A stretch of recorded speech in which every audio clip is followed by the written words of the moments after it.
prepared for what I'm going to bring to the table, and I'm just too sharp, too clean, punch way too hard, power in both hands. I was streaming, I just shut the curtains because I was like nervous type stuff, but now it's like I embrace it because I always dreamed of this. That's why I don't never shy away from it. That's what I'm here to do. You know what I mean, to show out, so. Tank's a 3-division world champion, 4-time 3-division world champion. At the end of it, bro, you can't take anything away from him. In this powerful face-to-face sit-down, Jake Paul exudes full confidence in his evolution as a boxer. He declares that his goal isn't just to win, it's to dominate Gervonta Davis in brutal fashion. Jake explains that his long, disciplined journey through sports has prepared him for this defining moment, both mentally and physically. He insists he's ready to embrace the challenge head-on, without hesitation. Gervonta Tank Davis answers with calm conviction, saying he possesses the complete package. Power, skill, and experience, the qualities that make him one of the most dangerous fighters in modern boxing. His tone carries the quiet confidence of a man who's been here before. I know what I've learned in the past year with my new coaches, the shape I'm in, the power I possess, and I'm just... Gervonta Davis is a fighter who checks every box. He's explosive with both hands, owns razor-sharp timing that lets him strike precisely at the right moment, and his footwork gives him full control of every exchange. His defense is airtight, and his instincts allow him to anticipate an opponent's next move before it even happens. Because of these tools, Davis sees himself as far more than a knockout artist. He believes he's built to compete at the very top of the sport, ready to keep proving that he's one of the elite not just through power, but through complete mastery of the craft. His training is taking a toll, but the cure is just as bitter as what ails him. I know how I do it. 5 minutes? 5 would be good enough for you. They definitely went to the kids store and get it. That water ain't cold. We know that. I know, but... Get in the water, man. Just get in the water. You can't sit on the edge. Man, just get in there, man. No, give me the... The upcoming Jake Paul vs. Gervonta Tank Davis fight continues to ignite fierce debate throughout the boxing world. It's a clash built entirely on contrast, two different worlds colliding. On one side stands size, strength, and raw power. On the other, speed, precision, and technical brilliance refined over a lifetime in the ring. Analysts point out that Jake Paul enters with a noticeable weight advantage, a bigger frame, a stronger chin, and potentially heavier punches. But advantages only matter when they're used wisely. While Jake holds the edge in size, Gervonta possesses everything else that defines true boxing excellence. His balance, his rhythm, and his explosive counterpunching aren't skills that can be learned overnight, they're the product of years spent living and breathing the fight game. He spars people that are much heavier than him. And, man, that upper. Well, who do you got? I would have to bet on Gervonta, because for all the little things, all that, and the fact that he's not old. Yeah. Yeah, I think he makes up for the weight situation. Okay, so this is the first time that Jake Paul's fighting an actual boxing champion, an active, young boxing champion. Everyone else he's fought was either way older or like, was it Tommy Fury, I think? Yeah, he was a legitimate boxer. Yeah. A legitimate boxer, but not a champion. Right. He's fighting a champion, although a very little champion compared to him. Yes. So this is sort of a, I don't know, man, like. If it wasn't Gervonta Davis, it was somebody else in that weight category. It'd be ridiculous. Yeah, it'd be ridiculous. But Gervonta, I mean, his technique-wise and heart-wise, that makes it interesting. Again, kudos goes to Jake Paul, because it kind of worked its way up, even though the guy is so much smaller. Yeah, look, I mean, I'm happy that Jake is bringing excitement to the sport and so forth, but you just have these, like, people fighting bears, and, you know, there might be a boxing match with a weapon involved of some sort, like people have sticks. Like, I feel it's just getting more and more ridiculous, and really outside of Crawford-Canelo, there's really very little excitement over. Experts agree that Jake Paul has never faced a fighter like Gervonta Davis. Tank's resume speaks for itself: world champions, undefeated prospects, knockout artists. He's conquered every style imaginable, including taller, longer opponents who once looked untouchable. That's why many believe Jake has entered uncharted territory. Even Jake himself has acknowledged the challenge, admitting that Davis is on another level. He knows this fight demands more focus, more discipline, and a sharper skill set than anything he's shown before. That awareness is both a sign of respect and a recognition of the danger that awaits him on fight night. This fight, he's undefeated, highly skilled, most experienced fighter I've fought, top 5 pound for pound, so I have to have the best version of myself. I know how fast he is, I know how strong he is. I believe I'm stronger, more athletic, and that's my advantage going into the fight, but he pretty much has every other advantage. So I'm locked in, fully focused, feeling amazing already, and just going to put on a performance and have the biggest fight of 2025. Last one, I've seen some people say, oh, Jake, the goal here is just to survive. Knowing you, that's not the case. You're not going in there to get through 12 rounds with Tank Davis. I would imagine you're going in there to win this fight. Oh, absolutely. Tank's going to be the one surviving. I'm going to, upset a lot of people. And again, they're going to have to say that there's some crazy excuse, fights are rigged. They can't use the steroid excuse because we have full-on random drug testing at any time. They could literally knock on my door right now. So they can't use that excuse. And obviously I'm suing people who say that the fights are rigged. Piers Morgan already had to retract his statement and kiss the ring. More lawsuits are coming for these people who are lying on my name because it's just simply not true, and we're willing to prove that in court. But I'm actually flattered that the only thing that people can chalk up these wins to is that the fights are rigged, because it's honestly the greatest compliment. But again, I'm going to knock this guy out and probably create one of the most viral. Public reaction to this matchup has been divided between confusion and fascination. Some fans argue it's not the fight boxing needed right now, saying there are plenty of legitimate contenders who could face Davis. Yet despite the skepticism, no one can look away. The spectacle surrounding Jake Paul guarantees attention, whether people love it or hate it. This fight may not settle any of boxing's deeper competitive debates, but it's bound to dominate headlines and spark conversations long after the final bell. Was at cruiserweight. Chavez Jr. was a former world champion at middleweight himself, and that sort of made sense, and it was a good win for Jake Paul. He come out there and he beats an ex-world champion, he gets a little bit of credibility, and you go, right, now you're heading in the right direction. You're starting to be, okay, all right, former champions, former fighters, but at least they're boxers, they're not MMA stars, and whatnot. So, yeah, I think that was a move in the right direction. Gervonta Davis is just a little bit of a freak show for me.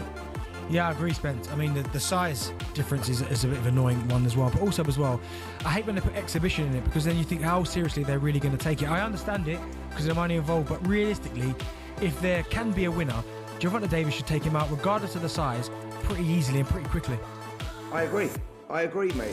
Totally agree. Gervonta Davis is an active fighter. Like I say, still a pound-for-pound star. Very heavy-handed as well. He should have the movement, forget the size, to be able to slip inside and take Jake Paul out. That's the reality of it. But, yeah, I just find it all very, very strange. Look, I thought that an even stranger fight, to be honest, was Jake Paul versus Anthony Joshua. You look at that fight and go, who's going to sanction that? God forbid something happens to Jake. I think that what he's doing for the sport is brilliant in his own right. He's bringing new fans into the sport. He's doing excellent for women's boxing as well. You can't take that away from the kid, and he's been working hard as well, and he's improving. But going in against Anthony Joshua, a former 2-time world heavyweight champion and still an active fighter, that's a suicide mission for me. I think that Anthony Joshua, when you look at Francis Ngannou and look at what AJ does to Francis Ngannou, who would win out of Anthony Joshua? Former UFC fighter and entertainer Mike Perry added his own brutally honest opinion. He noted that Davis hasn't delivered the kind of spectacular knockouts fans became used to seeing early in his career. Perry wasn't questioning Tank's power, he was highlighting how expectations have risen. Fans now demand fireworks every time Davis steps into the ring. That reputation brings pressure, especially against a bigger opponent who can take more punishment. The question becomes, can Tank deliver the kind of finish that reminds everyone why he's called one of boxing's deadliest punchers? Big Tank has a lot of skill, but I don't think he's the same Tank that we saw the most incredible knockouts. We saw him, I mean, Lamont Roach performed great. They went to draw, and, you know, I just don't know. And Tank walked away. I don't know if he loves it enough to beat a guy who outweighs him by 80. Veteran boxing analyst Teddy Atlas also weighed in, offering deep respect for Davis's all-around skill set. Atlas described Tank as one of the most complete fighters of this era, a man who does everything well. He praised Davis's sharp accuracy, calculated combinations, and ability to adapt to any style thrown his way. According to Atlas, that level of experience will quickly neutralize Jake Paul's size advantage once the bell rings. He emphasized that raw strength can't overcome years of technical mastery. Tank has faced every kind of fighter imaginable: pressure brawlers, slick counterpunchers, long-range specialists, and he's solved them all. Guy who, yeah, he's smaller, but he's a top fighter, he can punch. And he's fighting a guy who's not a top pro fighter, who's bigger. What if he hits him on the chin? What if he hits him on the chin? It'll wind up selling. And that's what'll wind up selling it. The what if. What if Tank makes him do a cha-cha? He hits him on the chin, and Jake Paul, we're gonna find out if he can dance. Whoa, whoa, whoa, whoa. You know, do the cha-cha. That's what's gonna sell it. And you can't argue that what if. You can't. I know I get to places that other people won't go and everything else, that just dismiss stuff because it's easier to do that, it's safer to do that. You don't have to bows and arrows coming at you from people that argue with you because you did that, but I don't care. I've had bows and arrows my whole life. I don't care. But that's true. That what if? What if this guy who is a real good puncher, who is one of the best fighters in the world right now, what if he hits him? What if he makes a miss and he counters him? Or he jumps up in the air. Bang! And he hits him. Sid Terrace was a great fighter. No, not the 1700s, but years ago. And Cus D'Amato told me he loved Sid Terrace. He said, Teddy, he used to jump up in the air and hit you with 3 jabs. I said, whoa, man, Sid Terrace. All right, anyway, look, I can't finish without saying that it did invoke some memories and thoughts that we've been here before in a different way, where Jake Paul's brother fought Mayweather. That's not forget. And I'm not saying I like that either. I mean, first of all, Mayweather was past his prime. He was already retired. He was older, everything, but he's still the great Mayweather. And Mayweather was fighting a guy, what was it, 50-pound difference, 60-pound difference, whatever it was, and that size made a difference. It allowed Jake Paul's brother to be in there and be able to last with a smaller man, a smaller, older, greater fighter who's mostly was concentrating on defense more than just offense. So yeah, it's kind of like we've seen this already in that version of it, and we didn't really like it. I don't think I liked it that much. Former opponent Rolando "Rolly" Romero also showed respect for Davis, acknowledging that Tank has already achieved more than many fighters do in an entire career. Romero reminded fans that Tank has hurt and defeated much bigger men before. Moving up in weight isn't new territory for him, it's something he's already proven capable of handling. According to Romero, Davis remains one of the most dangerous fighters in the world, capable of silencing any doubts the moment the first punch lands. Jake Paul might be too big for him, or Tank might crack him. You don't know. Like I said, or as an exhibition, we don't know if they throw at each other or not, or we don't know. I don't know. I can't give an opinion because I don't know what's going on. Do you think it impacts, will it impact Tank's legacy if Jake Paul were to beat him or even knock him out? Dude, Tank's a 3-division world champion, 4-time 3-division world champion. At the end of it, bro, you can't take anything away from him. You know, some people trying to give, that's fair, some people trying to give Tank a hard time. They're saying he should have took a fight with Lamont Roach or Shakur Stevenson. But when you think about it, do you think this is business and look, he's getting a bag, or is there some validity to people saying that he ducked Roach? I mean, there's still other options, you know? It's like, bro, you can't be mad at somebody for doing what they feel is best for them. It's the same way Roach feels Tank is the best option for him. Same way that Stevenson thinks Tank's the best option for him, or like all that stuff, right? At the end of it, bro, we just want to do what's best for ourselves, right? Facts. Right or wrong? Facts. So just do what's best for you. Yeah, no, I mean, me personally, it don't matter what my opinion is, but I don't think get the money while you can get the money is my opinion. But you know, some fans are gonna have a hard time. No, it's not with even about the money though, man. It's like, regardless of anything, like, yeah, get the money where you can get the money, but it's not even about the money. There's so much more to this sport in this world than just money, man. It's just do whatever you. Discussions about Davis's future have begun circulating as well. Some insiders believe that this could be his final fight, a farewell to the sport on his own terms. They suggest that Davis has already accomplished everything: world titles, sold-out arenas, and countless highlight reel knockouts. At this stage, his focus may have shifted toward family, peace, and financial security. If that's true, then this fight represents more than just competition. It's the closing chapter of a legendary story, a chance to walk away still on top. Again, there's nothing wrong with Tank going to get his money, but let's all be clear that that's all the fight is for Tank.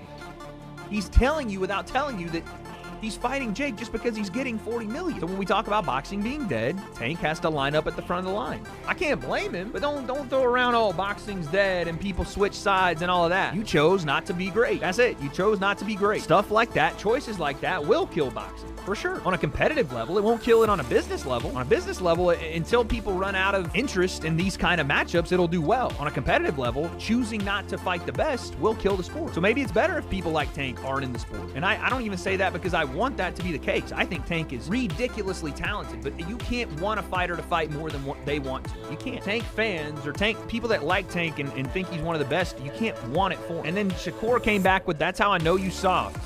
I can't even go back and forth with you soft ass. You rather pop to me on social media than get in that fire and get embarrassed. I get it.